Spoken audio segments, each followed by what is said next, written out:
সকাল থেকে পূজা মণ্ডপে ভক্তদের উচ্ছ্বাস, ঢাক-ঢোলের তালে নাচ, গান, বিহিত পূজার মাধ্যমে পালিত হচ্ছে দশমী।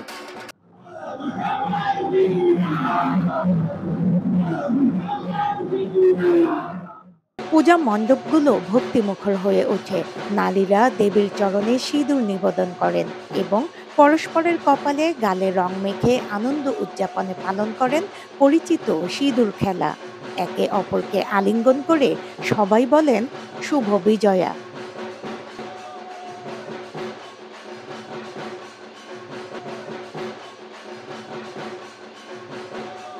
লাল রং শুধু উৎসবের প্রতীক নয়, এটি সম্পর্কের বন্ধন, শুভকামনা এবং আগামী বছরের আশা বহন করে। বিবাহিত নারীদের জন্য সিঁদুর খেলা বিশেষ করে অর্থ বহন করে। স্বামীর দীর্ঘায়ু ও পরিবারের মঙ্গল কামনায় এই রঙিন উৎসর্গ। তবে আজ এটি কেবল ধর্মীয় আচার নয়, সামাজিক আনন্দের এক মহা সমারোহও বটে।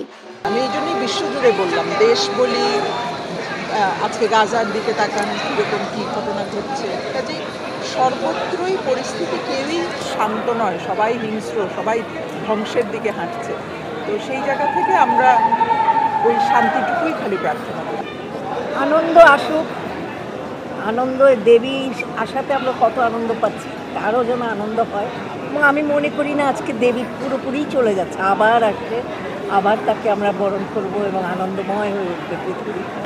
এটাই প্রার্থনা করি যে সারা পৃথিবীতে যে হিংসা দেশ ছড়িয়ে পড়েছে তা অবসান হোক, নতুন এক পৃথিবীতে আমরা যেন বসবাস করতে পারি, এই আশীর্বাদ কামনা করি। এভাবেই আনন্দ উদযাপনের মধ্য দিয়ে পালন হলো দশমী। সন্ধ্যাকালে বিদায় নেবে দুর্গা দেবী। আসছে বছর আবার হবে এই প্রত্যাশায়।